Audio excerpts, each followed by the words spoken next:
right, well, it's 9 o'clock. I'm gonna get started. Thank you for being here.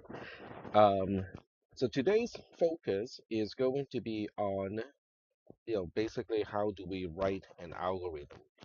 In other words, how do we write a program? Up to this point, we have been focusing on the mechanics of how a program works, but not so much in how we design a program. How do we create a program to begin with? So when I wrote this, it was, before vibe coding became popular. And I think these days, vibe coding is getting a little bit of a mixed message. If you have been keeping track of the news, the Nvidia stock, dropped significantly sometime last week, and you can probably imagine, why it has been dropping a little bit. So let's go ahead and check that out first, and then we'll come back to talk about um, how do we write code as human beings. So we can look at NVIDIA stock. Um, okay, and it's not too bad. I mean, it does. This is for today. Let's look at the 5-day trend, and definitely took a dip sometime last week. That's November 7th. That's a significant dip too. Because it went from this last point, which was 190 down to 180, but it peaked out at 205. And then when we look at a 1 month trend, so it does vary quite a bit. Okay, so there we go. Um, and there are many articles on vibe coding. Some people are still believing in vibe coding being the next driving force behind the economy, and then some other people are starting to realize that there are limits as to how much they can do with vibe coding.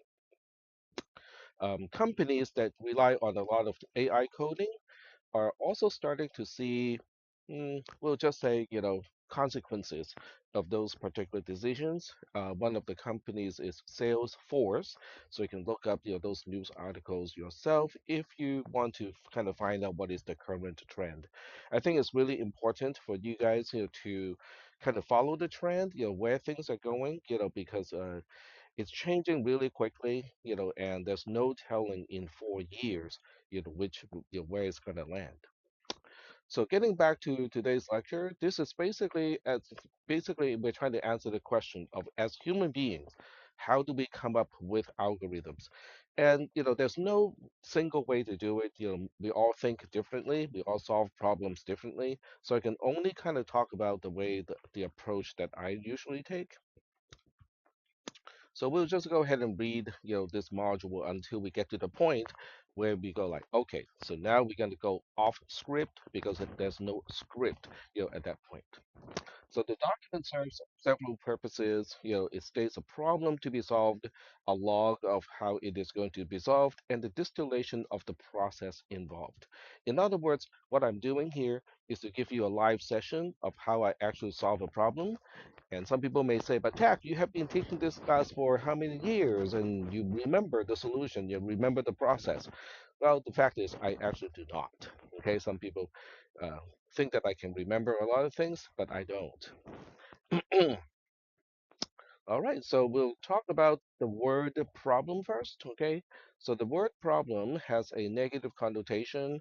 The word of problem has a negative connotation.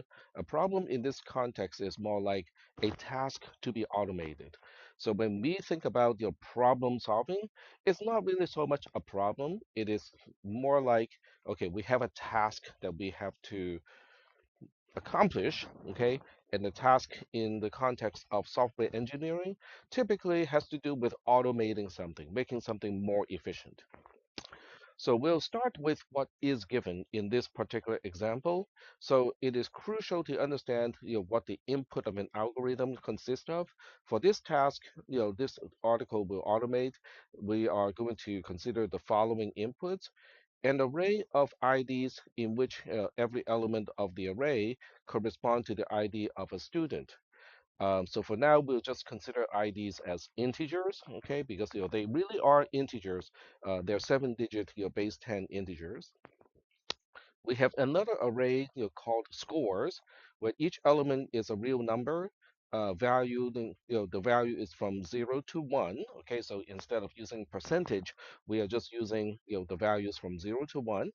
And do you guys know what is a real number versus an integer? You do, sort of. Okay, so a real number is like 2.55 is a real number. Two is an integer. So basically, integers are much more restrictive. They have to be whole numbers without a fractional part. It can still be positive or negative, but a real number has no limitation. So negative 0.22 is also a real number. So the real number in the scores is from 0 to 1, which is the ratio of points earned divided by the points available or possible. So that means in an ideal situation, the perfect student in the class will get a 1 out of 1, and someone who turned in absolutely nothing or got everything wrong, would have a 0 out of a 1. All right. The position of this element of the elements of this array correspond to the ID array. That means, for instance, score bracket 5 is the score earned by the student corresponding to the ID of IDS or IDs 5. Are we okay with that concept? We have two arrays, okay, and the elements, of the positioning of elements of the two arrays are locked. Okay, element 0 corresponds to element 0, element 1 corresponds to element 1, and so on. Is that concept okay? All right. Neither is sorted. Okay, so IDs or scores, they are both not sorted. So we are not sorting by IDs. We are also not sorting by scores. An array grades where each element specifies a threshold of a letter grade. Grade 0 is the minimum score to earn a letter grade of D. Grade 1 is the minimum score to earn the letter grade C, and so on. So we have another array, which is called grades. It specifies the thresholds of, starting with the threshold to get a D, then the threshold to get a C, the threshold to get a B, and then finally the threshold to get an A. So are we doing okay so far with the purpose of the grades array? Okay, cool. And then we have an integer called num students, which is indicating the number of students in a class. So the two arrays, IDs and scores, would have exactly that many elements. So are we okay with that concept too? All right. So that's the input. Okay, that is what you're given with. We want the output to be as follows. So the output will consist of um, an array grades where each element corresponds to the letter grade. Okay, so I should not be using the same name as grades. So we'll change the name of grades to something else. A real number average, that is the mean of scores in the class. A real number SD, which is standard deviation of scores in the class. And the bonus point is if we it's good to have but not necessary, is an array of ranking where each element of the array corresponding to the ranking of a student of a matching element of the same index in IDs. So in this case, rank 1 means that person has the highest score. Rank 2 means the person has a second highest score, and so on. So the first thing I do need to change is the first point because I cannot use grades in both the context of before, which let me point out where we are talking about. So I cannot name the grades, grades over here and also grades over here. Um, so I need to change one to be the threshold, the other one is the actual grades. So this one is going to be the thresholds. So let me change the note a little bit, and I just need to remember the context minimum score. Okay, so that would be the context. And I really like GitHub because it can do stuff like this. Okay, minimum. Okay, how many times did it occur? There we go. So we're going to change the first one to thresholds. Okay. And I have to change all occurrences here to thresholds and also thresholds. There we go. Commit changes. All right, so we go back to the web page. It will take about, maybe a minute or so to get back to update, this document over here. So we're gonna have to just wait a little bit. Okay. And I think over here we also need to change. Oh, okay. This one is already in thresholds. I have no idea why I, did not change the other one. Okay, cool.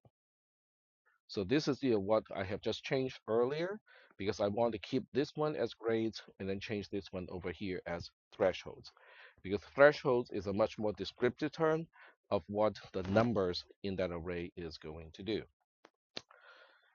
All right, so let's go ahead and refresh and see if it is already updated. Yep, thresholds. Okay, thresholds. Okay, so we are good here. Okay. All right, so now we're going to do this whole thing in class. All right, so how do we write a function to do something like this? Okay, so we'll look at each thing, one thing at a time. Which one do you want me to target first? Because there are several things that we need to do, so we can come up with. So we look at the output. So do you guys want me to work on grades first? Where we figure out the letter grade of each student. Do you want me to use a function to illustrate how to calculate the average of the score or the standard deviation? Or do you, well, we're going to leave the ranking for last, okay? Okay, so your choice. Which one do you want me to work on first? The average? Okay, that's a good choice because it is one of the easier things that we can do. So we'll go with average. All right, so we are going to go a little bit off of the lecture notes here. So the first thing we need to do is to give ourselves an example so that we know how to perform the average, at least by hand. The best way, or one of the ways that I can do this, is to use a spreadsheet. So let me go use a spreadsheet because I think a spreadsheet is really helpful in this kind of context because it can actually do the calculation for you. So we'll go ahead and go to the usual shared folder, create a new sheet for today, and then name it after today's date, just as usual. 2000, okay, come on, 2025. 11:10, I believe. Yep. All right. So we are going to make a few assumptions here. So we're going to say, okay, num students, okay, the number of students in this class is, we'll just make an assumption. There's no need to make it really big. Let's just say 5, okay? And then we are going to look at the actual array elements, okay? So because we're only calculating the average, we don't really need IDs yet, okay? So all we need is scores. So we look at scores 0, scores 1, scores 2, scores 3, and then finally scores 4, because there are 5 people, because we counted from 0, so that means the index of the last element would be num students minus 1, which is 4 in this case. So we'll just go ahead and give these somewhat random numbers, okay? So I'm just going to say the first person got a point 0.8, and then we have a 0.95, and then a point 0.67, and then a point 0.48, and then finally a point 0.78. There we go. All right. So I have just given myself a concrete example just with the scores, because that's all we need to calculate the average. So the first thing we want to do is to go like, okay, do we know what an average is? Okay. So there are only 3 people here. So I'll be understanding what is an average by definition. So we're good. How about you? Nope. Okay. So we want to look up what is an average. Okay. There are several ways to do this. You can you can actually do a calculation using the spreadsheet, which is also one of the reasons why I use a spreadsheet, is I can just go ahead and ask, okay, what is the average of these five numbers? And it says it's 0.756. But that doesn't tell you what it really is. Okay. So what we can also do is to go to, guess what, Gemini. I can do a usual Google search, but I think Gemini sometimes is better because you can have a conversation with it. So we can now ask, okay, what does average means in calculations, because average has several meanings. Okay, you can call a person to be quote unquote average, which means that person is right about where everybody else is. Okay, kind of what you would expect normally. So we can have average for that meaning, but we also want to make sure that in this context that we focus on the definition of average in calculations. Okay, now average is actually a concept in statistics. But if somebody does not know what average means, the chances of that person knowing that it is a concept in statistics is also very slim. So I'm just going to use, in calculations to basically mean, okay, related to math and calculations, what does average mean? I'm just going to press the enter key and let um, Gemini try to figure this out. I believe it will figure out, in a pretty good, pretty good way. In calculation, average refers to the arithmetic mean, which is another word here, and it has a link to Wikipedia. So the question now is, okay, if this is you, okay, you look up a term, when your boss tells you, okay, we need to do this calculation, and you look up and it has a link to another document, what are you going to do? I would read it, okay? I would actually go to the Wikipedia page and read that and see if I can understand the Wikipedia part of it, okay? But let's say that you're in a rush and you don't have the time to do it. All right, so we'll just read, what else is used to describe the word average. This is a single number as opposed to a series or a bunch of numbers that represent the central or typical value of a set of numbers. Okay, cool, but it doesn't tell us how to calculate it. Now, it shows us how to calculate the average, which is also called the mean. Add up all the numbers in your set, okay, in all the numbers that you have, and then you divide the sum by the count of the total numbers that you have. And it gives you an example, the average of 2, 5, 8, 10, 15.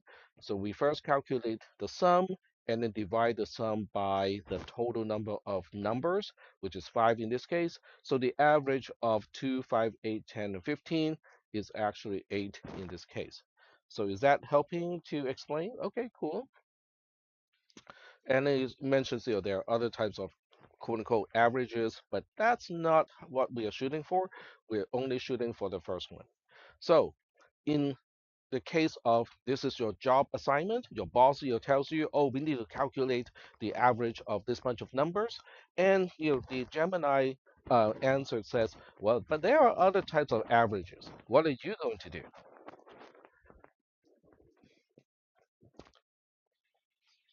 Hmm? You cannot Google because in this case, you don't know, you cannot read the mind of your supervisor, of your boss, right? So you have to go back and ask your boss. Okay, so you have to go back and ask your boss, and you say, what do you say?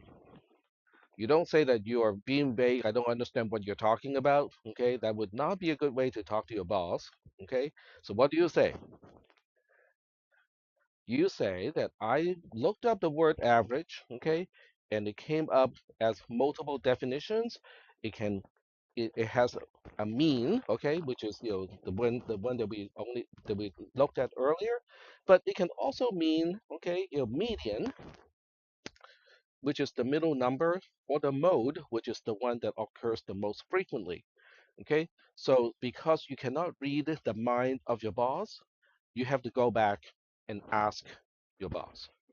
Okay, so you have to phrase the question in a very gentle way and also clear enough so that your boss understands that you are not being lazy. Okay, you did your diligence, and then you found out that there are three ways to interpret the word average, and you just need to make sure that you have the right understanding of what your boss is telling you to do. Are we good so far with that concept? Do you guys remember earlier I was talking about AI? Okay, AI does not come back and ask. It will pick one of the definitions of average and just run with it without telling you that that is the definition that it's running with. Okay, so here we're seeing a difference between how a person would have done this versus how vibe coding versus how AI is going to do it. Are we doing okay so far? Okay, because AI, at least at this point of time, okay, whenever there are multiple ways to proceed, it doesn't tell you that I'm not really sure which way you want me to proceed. Can you clarify? It's very seldom, if at all, that any AI would actually ask you that question.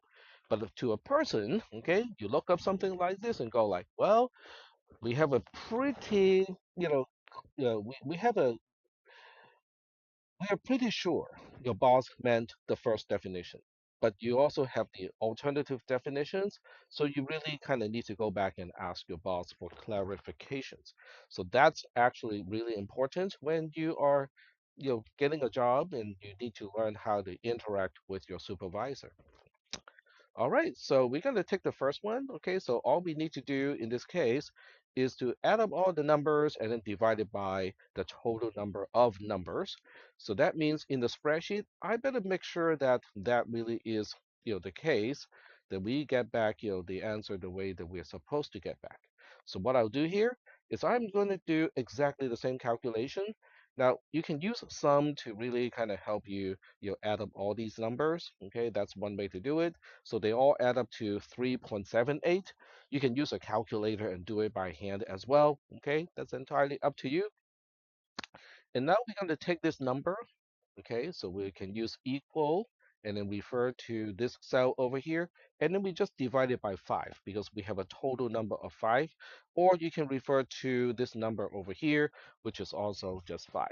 So it turns out to be exactly the same. Okay, this is what the spreadsheet calculates as the average. And this is what we calculated by hand. And it came up to exactly the same value.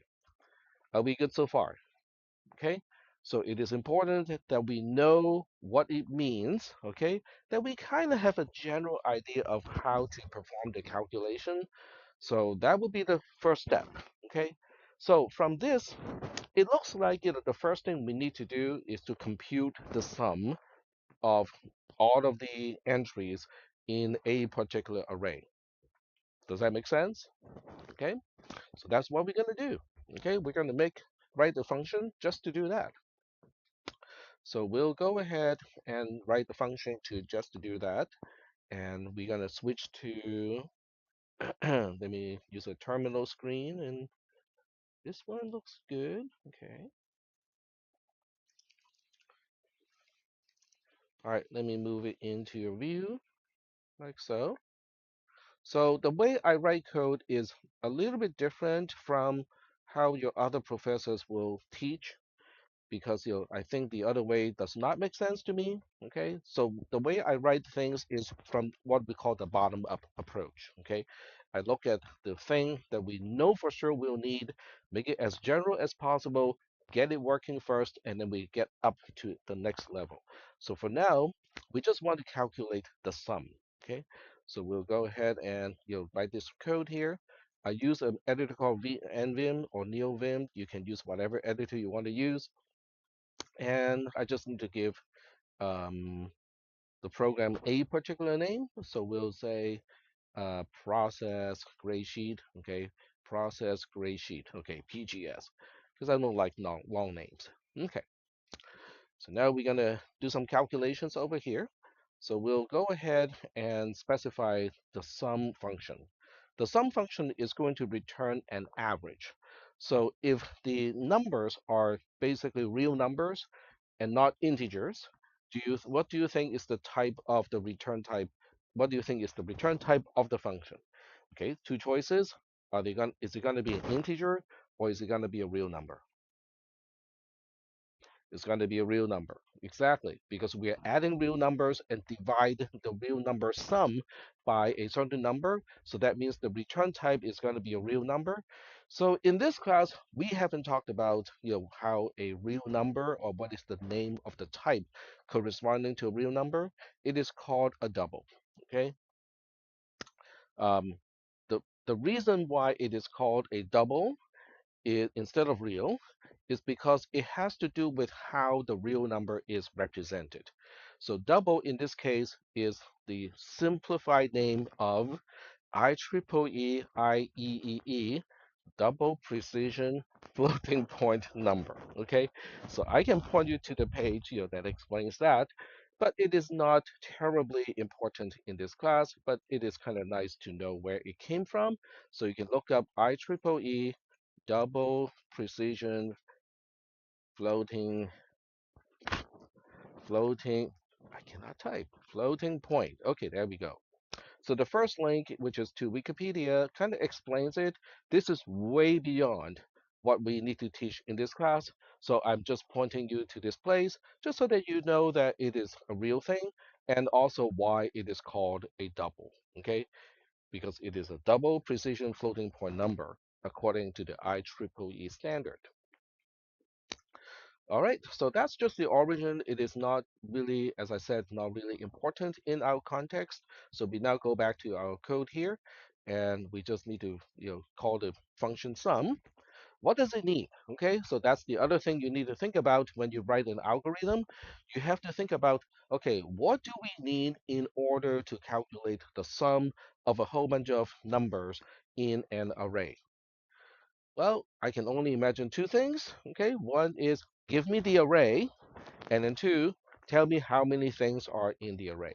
So those are the two parameters that we need. So in this case, I typically use the array as the first parameter, but that's not, there's no reason that we have to do it that way. So we just need an array, and I'm just going to say R is the name of the array. So we know a parameter is an array because of the use of the brackets. We have seen this already, okay? There are several functions that we have written already.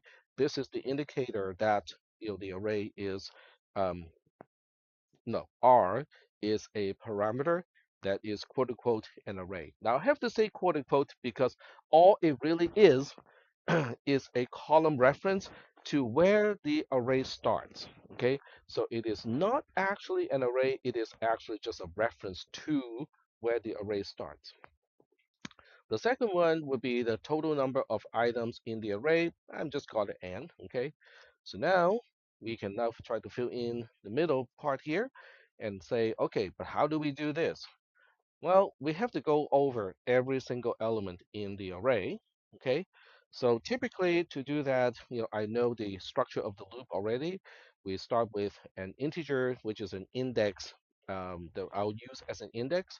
So typically this is how I do it, okay? While I is less than n, do something over here, and then inside the array, we say I gets I plus 1 at the very end, and then in between, we can do some stuff, okay? So line 5 is representing the stuff that we need to do for each element of the array, okay? This is a very general structure to handle an array, okay? You start with index 0, and then you move on to the next one, and then the next one until you get to the end of the array. Whatever you put between the while line on line 4 and I gets I plus 1, which is currently line 6, okay, depending on how much stuff we want to do, that line 6 can be pushed down a little bit more. So line 5 is representing the place where you want to specify, hey, we need to do this operation for each element of the array, and this is where you do it. Now, sometimes you just want to initialize or change that element to a particular value, say 0. And other times you want to find the maximum of the array, But in this case, we want to calculate the sum, okay? And we don't have enough local variables here to perform that to get that job done. Okay, so we're gonna need another local variable in order to keep track of the random sum. I cannot use the word sum anymore because that's the name of the function. So I'm gonna name the second variable. We'll just call it x. Okay. So now we have to initialize x because if you don't initialize a variable, it starts with a particular value that you have no idea what it is. So that means we have to kind of make sure that the random sum start with 0. So from here on, for every element that we see, we just want to increase x by the amount of the element that we are dealing with. So now we just put in x equals to x plus and then r, which is the name of the parameter that points to the beginning part of the array. And then we specify I as the index, like so. All right. So do we have any questions right now? The template is easy. Okay, you should probably understand the template and go like, okay, every time we need to do something with every element in the array, and the order is going from the first to the last element. The construct that I'm talking about here is pretty standard. Okay, and there are many other ways to do it in other programming languages, but the approach does not change. And that's all we need to do. Okay, when this is all done, I'm just going to return the value of x, and that becomes the sum. Are we good so far? Okay, so I just wrote some code. What do you think I should do? Hmm, we should move on to the next thing, which is to compute the average. Or should we test this out first? What do you think? We should test it first, okay? So that's my approach of writing code is to start at the lowest possible level for something that can be tested, okay? So the question now is how do I test something like this? Well, no program is going to run in C or C++ without a main function. So we're going to put in the main function here. And just to be a little bit lazy, I'm going to define an array of doubles that is quote unquote pre-initialized. So this is actually going to be our scores. Okay. So this is our scores, and we'll just use the same 5 numbers. Okay. Which I obviously cannot remember. So we'll go back and use these same 5 numbers because we really want to make sure our code comes back with exactly the same answer. So that means we have 0 0.8, 0.95, 0.67, 0.58, and then finally we have 0.78. There you go. Okay. So this construct here, okay, I forgot about the open and close brace right here. So this construct is not new either, okay?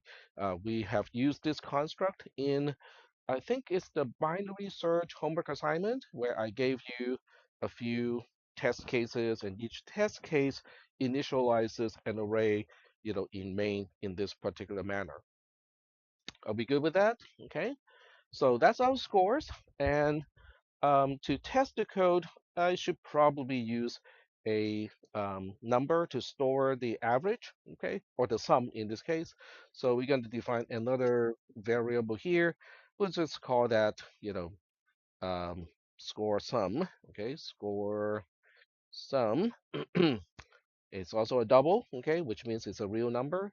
And all we want to do is to perform the calculation and store that into sum just so that we can see, whether the function works the way it's supposed to do or not. So we go like, okay, score sum equals to the sum of all the scores in the array scores. And the total number of items in here is going to be 5. There are ways to make this, kind of less messy like this, okay? But we're not going to go there, okay? And then we'll do a return 0 like so. And that's my original, the first program I'm going to test. Now, in this class, okay, if I give you something like this in the final exam, I need you to trace it by hand, okay? But in class, I'm just going to run the code, make sure it returns the correct value, and then we're going to move on because the whole idea of today's class is not so much to go through all the tracing stuff again because we should know that really, really well by now. So the focus of today's class is how do we construct a program? All right, so this is the code. And do we have any questions about what you see on the screen, which is the entire program for now? Yes, please. hmm Well, this particular sum defined on line one can only handle an array of doubles. So there's no easy way for now to specify the code that can also handle integers. Now, just because this is an array of integers, it does not mean that you cannot have just integers inside the braces. Okay, so it will work with integer values, but the integer values have to be represented as doubles. So it is still flexible, okay, in a certain way, okay. There are really subtle differences between a double versus an integer, but it's way too much to talk about in this particular class. By the time you get to CISP 310, we'll really take a much closer look at different ways of representing a value. But in this class, we just go like, oh, a double is more flexible, so we'll stick with doubles. Okay. But since you asked that question, I should also point out that most scripting languages like Python, well, Python is a little bit more type, JavaScript, okay? So JavaScript does not have quote unquote the type of integer. Everything is a double. Yep. But C and C++ makes a very clear attempt to specify, the different types of numerical values. So even within integers, it has quite a few. So you have short integers signed, short integers that are unsigned, regular integers that are signed versus unsigned, long integers that are signed versus unsigned, and so on. Okay, there are reasons why it is like this, but for this class, we're not going to dive into that either. Okay. All right. So we're going to test this code. How do we test it? So I use a pretty kind of, mm, archaic, way, what seems to be archaic, okay, to test my code. And if you can handle the archaic way of doing it, you won't have a problem with, a GUI. Well, probably should not say that because I don't like GUIs because they are a little bit harder to deal with. So the way I do it is really just to use GDB, okay, the command line version of it also. So we put a breakpoint on line 18, assuming that the code is going to work. So we run this code until we get to the breakpoint, and then we ask, okay, what is score sum?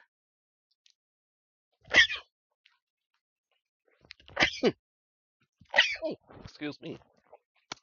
And it has a value of 3.78, and that is the correct value. Okay. Okay, but some of you are looking at the output of GDB and go like, but that's not exactly 3.78. What is this stuff here? Why does it have a error of some kind that is really, really small?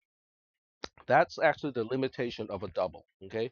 So as it turns out, double cannot exactly specify 3.78, okay? This is the closest it can get to 3.78. Now, does all those zeros plus the 2 actually matter? The answer is no, it's probably not going to matter in a lot of things. But, since we did not ask GDB to print the exact value or the closest, value, ignoring the small error, it just prints out the actual number here. All right. So that's good. Okay, that means our code is working up to this point. So if your code is working up to a certain point, you got certain things accomplished, what do you do? Hmm? Before you continue, what do? You check it into GitHub, okay, or whatever revision control system that you're using. So this is also something that it's kind of out of the scope of this class, but I think the earlier the concept is introduced, the better. So you can sign up for a real, for a free account at github.com, create what we call a repository for a program that you're writing. If you get your program working up to a certain point, check it in. Okay, you keep a version of this program as you work on it. Okay. Now, GitHub is free. You can sign up for an account. You can put all your code into GitHub. You can still make private projects where other students cannot see, and I recommend doing that if you're doing your homework assignment. But it's a good thing to look into, because most employers want their employees to, want applicants, okay, to know about GitHub and how to use it. For an applicant looking for a real job to say, I have no idea what GitHub is, they would just ding you out. That answer alone disqualifies a person to get a real job. Okay, so look into it if you have time. Okay, because it really is going to worth your time. Anyhow, we go back to this code here. So let's just say that you don't know what is GitHub and you're in a rush, okay? And you cannot possibly learn GitHub and get a homework assignment done at the same time. I would still recommend one approach, okay? You copy the program that you already have that is working up to a certain point to a different name. But before we do that, we have to kind of say one thing, okay? So we'll go back to the original code, and then we just say, okay, by 2025, 11, 10. I would use the time too because you might have several check-in in a day. So right now it's 0941. I'd like to use military time because I don't have to deal with AM PM. So the sum function is tested and seemed to be working. Okay, so this is a log of how much I have done at a certain point of this program. And then what I do is I copy this code, okay, to a new file, PGS underscore, and I would use exactly the same format, date code, and then followed by the time code, okay, 2025, 1110 underscore again with the date with the time code, which is 0941.c. Okay, so this way I have a record of the program that was up to working up to this point. In case I mess up something later on, I have a place to fall back on. Okay, now whether you use this approach or not, that's up to you. But when I write programs, this is what I typically would do. Okay, and I highly recommend doing that. All right, so now that we are done with saving that, now we move on to the next thing, which is to calculate the average of something. So now I make a new function, okay? Because you would say, but we don't need a new function to do it. Well, it's better to use a new function. So I would use average as the name. Once again, it takes in an array and also the number of items in the array. And all it wants to do is to say, okay, I'm going to defer to sum to calculate the sum of everything in the array. I will take that result, I'll divide it by n, and that's my job. Okay? So obviously, the function average has a pretty easy job because it's dedicating most of the chore to the other function called sum. Okay? So you ask, well, but is it really necessary to define a function called average?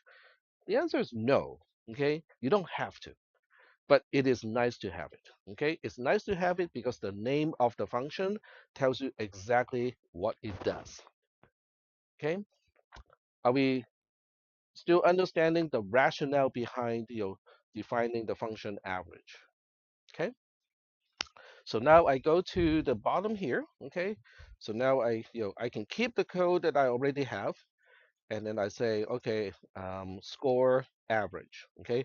I use a new variable to test the new function that I am working on. So this is now the average of the scores, and then there are 5 items in the array.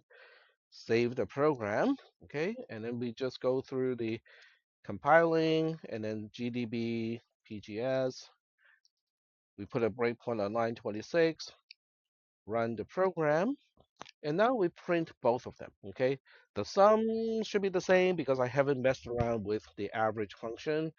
And then we also can print the average of the score, okay? And that turns out to be 0.756, okay? Because the rest is just an error. And we want to take a look at see whether that really is the case. Yep, that's what the spreadsheet calculates the average to be, and that's exactly what we got here. So every step along the way, I'm taking small steps, okay? And I'm also testing every step along the way, okay? Everything that is testable, I test. Are we good so far? All right. So with this observation that the program seems to be working up to this point, I would do exactly the same thing that I did earlier. So I go back to this file, okay, and I say by 2025, same day, and the time is 4/5 or 9/45. The average function is tested and seems to be working. Now, you don't have to use long phrases like that. You can say seems to work. Okay, that's fine. So once again, I'm going to copy this code to a new file. Okay, PCP. I like to use command line stuff. You guys probably can use it a GUI to do the same thing. PGS 2025-1110 underscore 0945.c. There we go. So now when we look at all the .c files, we have three now. Okay, the first two are nothing more than just a log of the progress that we have done, and then the current one is pgs.c. That's always the current one. Are we doing okay so far? Okay, about the process. Okay, cool, cool.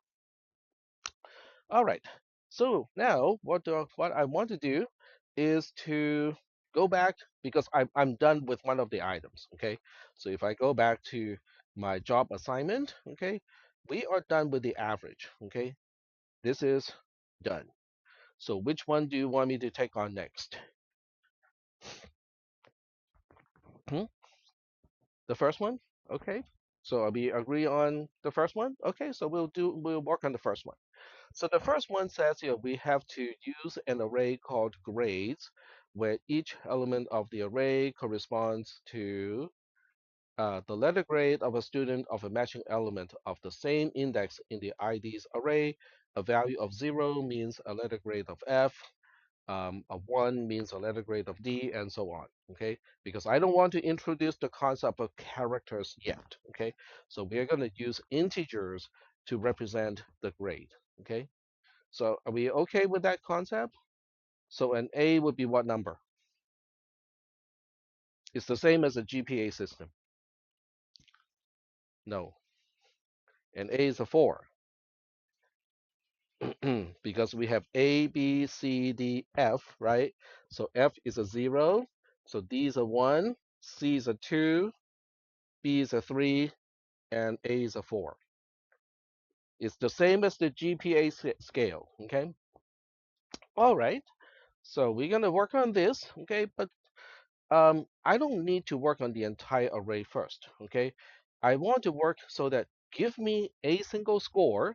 I want to be able to convert that single score to the letter grade equivalence. That's what I want to do.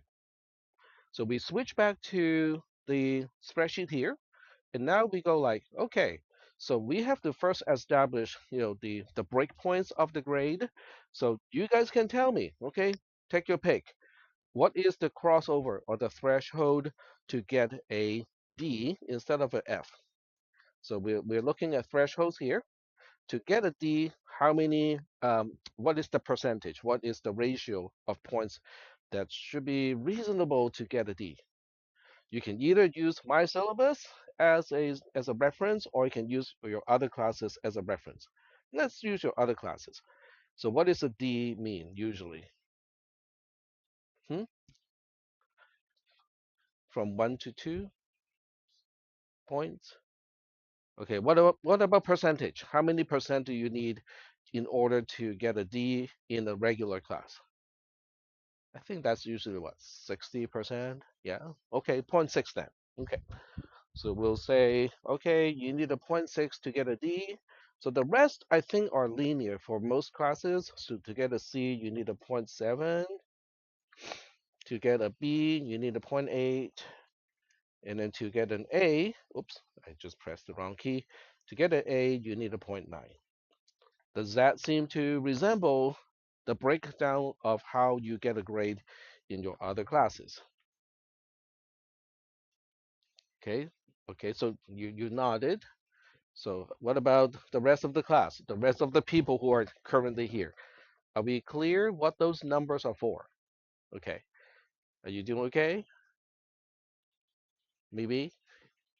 Okay, so what we want to do now is to manually grade everybody here. Okay, so we look at the first person who has a score of zero point 0.8, and we ask, okay, in this scale, what is the grade of that person?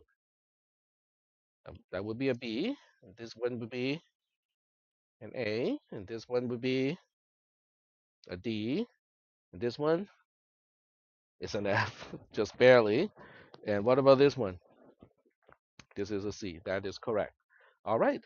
So because we want to write a function that returns an integer instead of the actual letter grade, so that means the F is going to be the 0, the D is going to be the 1, the B is going to be the 2, the C is going to be the 3, and an A is a 4.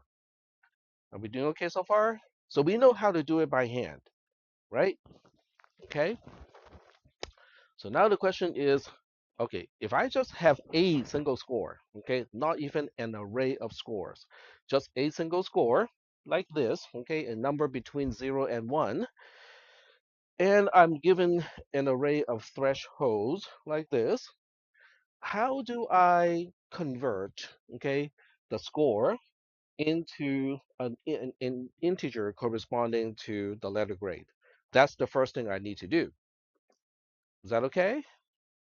So now I want you to focus on one particular one. Okay, so we'll focus on maybe the C over here. Okay, we focus on the value of 0.78. How did you figure out that 0.78 corresponds to a 3 from the thresholds? So where do you start and where do you end? I mean, you must know how you did it, right? Because you just did. The question is, can you articulate how you did it? See, that is the question. Okay, that really is the question: is can you articulate what went through your mind as you solve the problem, without using a tool? Because that is not easy. Okay, just because you know how to do it doesn't mean that you know how to articulate the method of doing it. So that really is the biggest challenge. Okay, some people find it pretty easy to convert from what I went through in my mind to logical sequences of stuff that I can convert into code. Other people find it more difficult. So I cannot explain that process, okay, because I think that's a lot of internal intuitive thing that is going on at the subconscious level, which means the conscious mind does not even know about that process. But if I have to explain it, I would say I compare zero point 0.78 with zero point 0.6 first, okay? If it's not even zero point 0.6, forget it. That person is getting a 0. Okay, if it's at least zero point 0.6, move on to the next one. It is still, it's at least zero point 0.7. Okay, we'll give it at least a 1. Then we move on to zero point 0.8. Not quite. Okay, so that means we are going to give that person a C. And I think I got the numbers wrong. Yep, I got the numbers wrong because the B is the one that should be a 3. The C should be a number of 2. In other words, it looks like we start from a 0, okay? And as long as it is at least matching a threshold, we add 1, and then we add 1 more, and then we stop adding when the threshold is higher than the number that we are working with. Does that make sense? Okay, let me say that one more time. Okay, so it looks like the approach that we are using is to say, okay, everybody starts with an F. Okay, if it meets the threshold of a D, then we add 1 to the index, we add 1 to the grade point. If it meets the next one, we add 1 again, and then we go to the next one. it does not meet that threshold, it means two things. One, we're not gonna add one anymore. Two, I think we can stop now because if it doesn't meet this standard, it won't meet this standard either. Does that make sense? All right. So now we convert it into code. Okay, and this is probably the more difficult part because it has more conditions than the array matching one. There are several ways to do this. We can do it in a way that is not um, optimal, but it still works. Okay, so we'll go ahead and use that approach first. So now we switch back to the code. Okay, so we go back and take a look at PGS. So we'll go as far as we can in today's class. Okay, and then over here, I have an integer array this time because we only need to store 0, 1, 2, 3, and 4. So an integer array would do just fine. Okay, so we're going to use an integer array. And we'll call it the same way as grades, which is what my boss told me to do.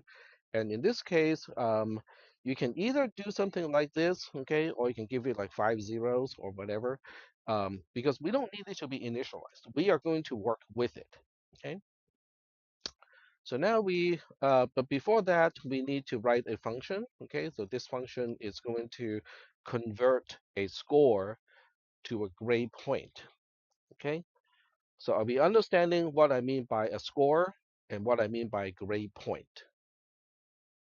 A score is a real number from 0 to 1, and then a grade point is an integer, which in our case goes from 0 to 4. So are we doing okay so far with those two? Okay, all right, so we're going to write this function. The function name is score to grade point, okay?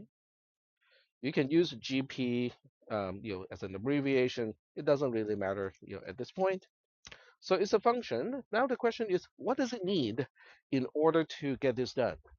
I think we need the score to begin with. Okay, so at least give me the score. So the score is a double because it goes from 0 to 1. So it's a double. So this is the score. I think we need that, threshold array, okay, because otherwise, I have nothing to compare to. So the threshold array looks like this, okay? It's an array.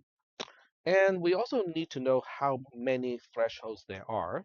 So we need num thresholds, okay? So those are the information that I need for this particular function to work. So in this case, this is just me.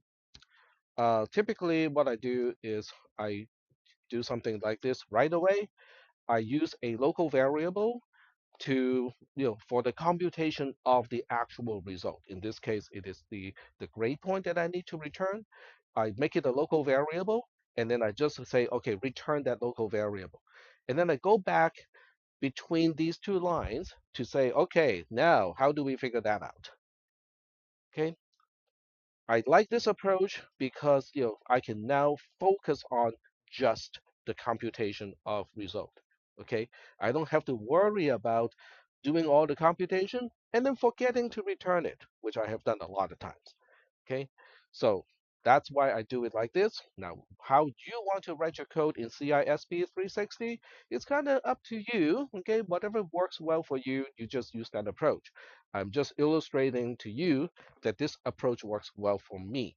Okay, so now what do we do? Well, I think we need some kind of a loop, don't you think? So, yep, yep, exactly. So the question now is, how do you know that we need a loop? What do you think?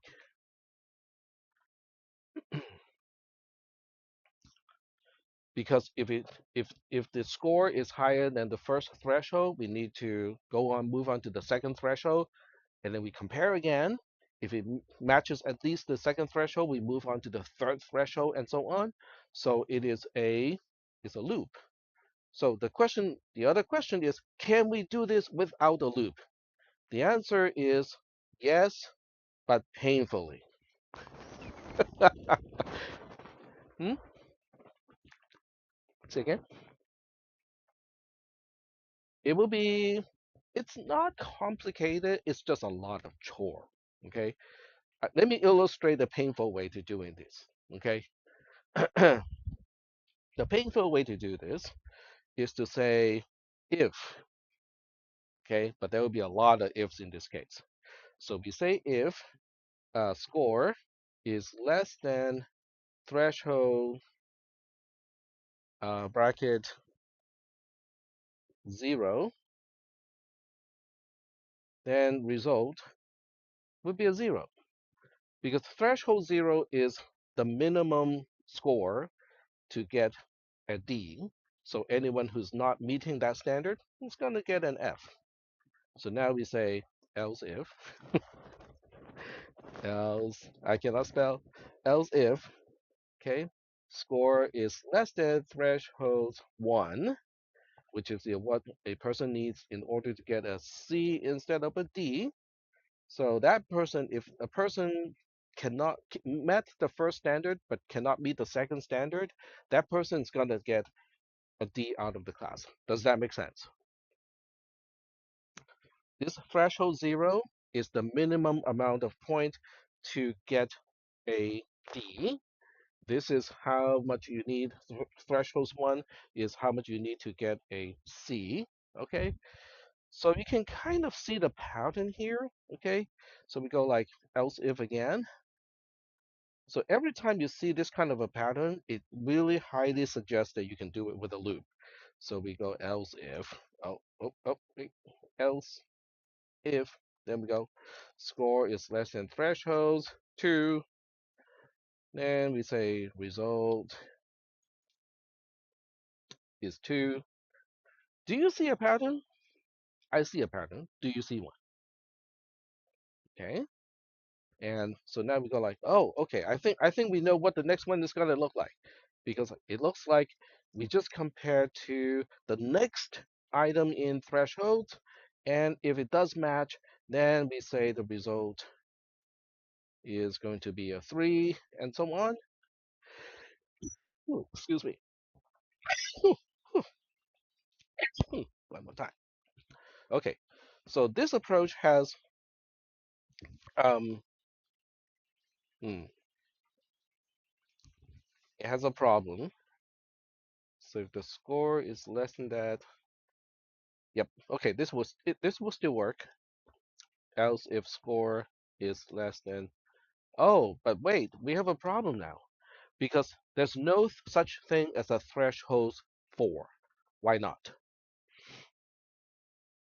Given the thresholds that we have here, how many items are here? How many thresholds do we have? We have 4 thresholds, right? The first threshold is known as threshold 0 because we count from 0. So that means we don't have a threshold 4.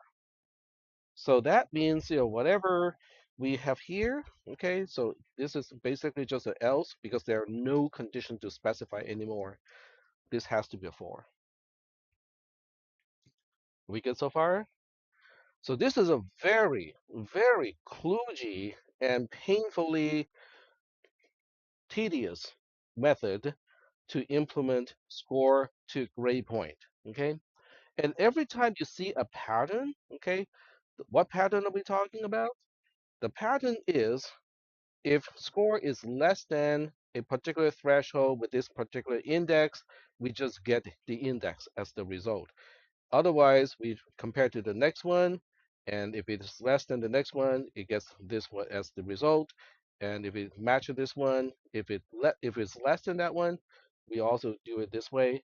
So it looks like there's a pattern. And every time you see a pattern, you have to ask yourself, is there a better way to do this? Okay, that is the whole idea of coding. Okay, coding is all about abstraction.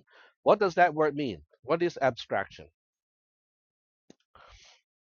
This is the opposite of abstraction. Okay, this is spelling out things to tell people all about the details and not recognizing that there's a pattern to it.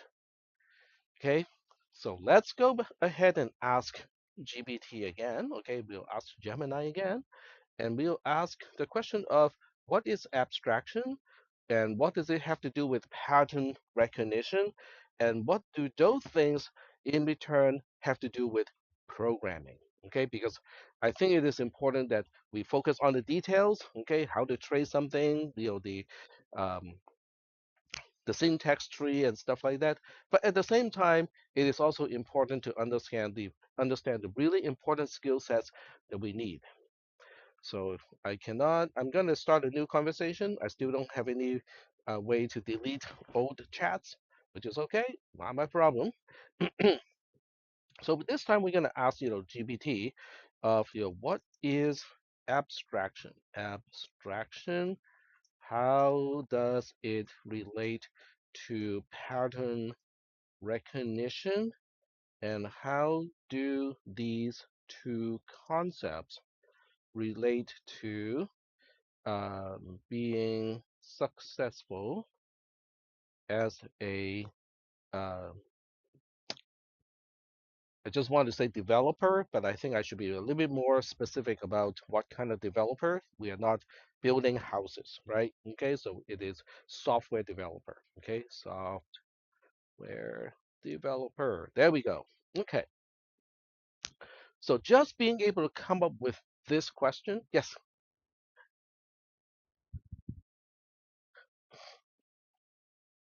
say that one more time.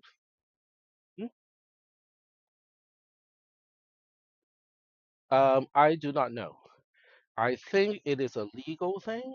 Okay, they wanted to make sure that faculty and students and staff and administrators do not use Gemini to do dubious searches, and if they do, we have a record of that. Um, just maybe a week ago, one of the students in a class, I cannot name which one, decided to launch a password attack on a local computer in the lab. So if that person consulted, Gemini to get the idea, now we have a proof, right? Yep. And it ties into your account too. All right. So we'll ask this question. But the fact that I came up with this question, that is also significant. Okay. I think Sam Altman said one thing. I think I might have told you guys about that already. Sam Altman, he is the CEO of OpenAI, not Gemini. Okay, but it's still an AI GPT company. So Sam Altman says, importance of asking the right question. Okay, so this should be enough to retrieve the article that I was trying to get to. Right here. There you go. So there's a video of him saying that, the importance is to ask the right question. So that is a skill set. Okay, it's not something that I can easily teach anyone. Okay, as much as I want to teach you guys, it's not something that's easy. Okay, it really has to do with training. Okay, critical thinking, always asking why, how, and what. Those questions. Um, it comes from a lifetime of doing that sort of thing. Okay, but you can still change it. You can still start doing it if you know the importance of it. But we'll go ahead and check out the answer or the response from Gemini, because I think it will come up with a better answer than I can possibly can. Sometimes I know something, but I cannot easily articulate. So here's the answer. So here's the breakdown of those terms. Abstraction is hiding complexity. Okay, so in simple terms, abstraction is the process of hiding complex detail to focus on the essential features. So now we move on to pattern recognition. It is about finding similarities. So now do we see the connection between abstraction and pattern recognition? Pattern recognition is a tool to achieve abstraction. So now we ask you, why do they work together? Pattern recognition comes first. Abstraction is the action that you take based on it. You find the similarities, and then you say, okay, how do I express the similarity? And then moving on, why does this make a successful software developer? You write maintainable code, you solve complex problems, you work faster and smarter, you become a big picture thinker. So all those are really important.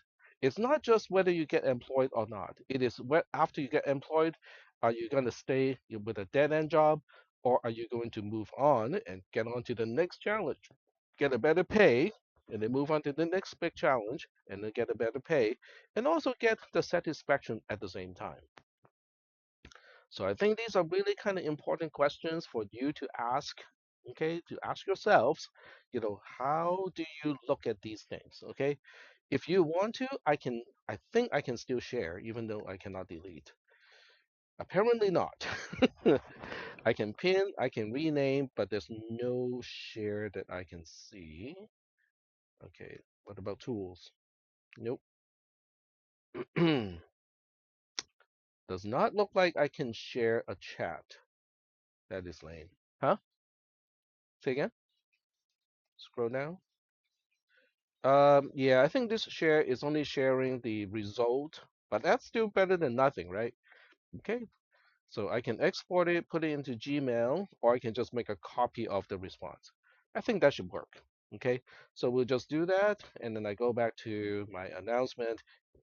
I'll send it to the whole class, okay, just in case anyone is interested. Okay, Gemini's answer to, uh, I'll just name the terms abstract ABS, okay, abstraction, pattern recognition, and software development. There we go. Paste it here and just kind of publish it. There we go. So now you all have that little conversation. So now, I think we got about 10 minutes left. I think we can just kind of finish this. So we see that there's a pattern to it. When you see a pattern, okay, you see a certain structure. The structure seems to be related to there's a condition, right? There is something we need to do about the result. And the most important part is I think there's a sequencing thing here, okay? The sequencing is to look at, oh, 0, 1, 2, 3, and then finally 4. So that is, all of these are pointing pretty squarely at, oh, I think we can do this with a loop. All right? So we're going to finish the loop, test it out, and then we'll call that the end of today's lecture because we are running out of time. So we'll convert this into a loop first. Okay, so we take out all of this stuff, and then we just say, okay, result is going to start with a value of 0 to begin with. And then what we do is to put a loop here. So we'll say, okay, this is really kind of highly dense kind of code, but we'll give it a try. Okay, we'll say the result, as long as result is less than num thresholds and um, result is still less than thresholds bracket num thresholds, then we perform something in the loop here. The only thing we do in the loop is to increment result. Result gets result plus 1, and that's all we need to do. Okay, I'm not really sure about whether this works or not. Okay, so we'll go ahead and test it out. Okay, so we'll say double thresholds, thresholds, and it's going to have the four numbers that we have. So we're going to go with the thresholds of a normal class. Okay, like so. Okay, there are four of those, and then we'll just say grade point as my local variable. Okay, so we'll now say grade point equals to score to grade point. We'll pick a score that is a little bit interesting. The 0.78 looks good. So that's the score that we want to play with. We pass thresholds as an array to thresholds as a parameter. And then we also pass the number of thresholds. There are four of them. All right. So now we just kind of compile the code and then we run the code. put a breakpoint on line 40. Okay, run the code and say, okay, give me the grade point. And what was supposed to be the grade point again? Okay, so let's go back to the spreadsheet. Okay, so this all goes back to the spreadsheet. So we were looking at 0.78. The grade point should be a 2, okay, which is a C. Okay, so now we go back to the code that I just wrote, okay, and see whether that is the case or not. So we go back here. Oh, it is wrong. Okay, so that means I need to figure out why it is wrong. So this is the kind of debugging. Okay, so we'll go back. Okay, let me see if I can do the dry debugging here. All right. So if result is less than the threshold, oh, it should be greater than or equal to, not less than. I flipped it. Because if result is greater than, oh, no, this is fine. Okay, the other condition is off. This one is fine. So this one is less than, this one should not be using result. It should be using score, but the score should be greater than or equal to, because we are looking for the next threshold applicable. So that was my mistake. Okay, I flipped the condition or flipped the comparison, and that's why the loop exited too early. So greater than or equal to is what we need because we want to continue to move on to the next grade point if the score is greater than or equal to the current threshold. And this is also not going to be the number of thresholds. This really should be result. Okay, result is the index. So when initially it will be using index 0 and it will be using index 1 and so on. So I messed up. Okay. So we're gonna give it a try now. Okay, and do the same thing. GCC, GDB, list, put a breakpoint at line 40, run the program, print grade point. It is now correct. Okay, so this is all we have time to do, at this point. So I think next time, I can show you guys how I debugged, how I fixed the code. I know it was wrong, okay? That's the easy part. Once you know the code is wrong, how do you know why it is wrong? Okay, so that's a question that we can potentially answer next Monday because on Wednesday we have our exam 2. Yep. Okay. All right. And that's the end of today's lecture. Thank you for being here again. And I will see you on Wednesday.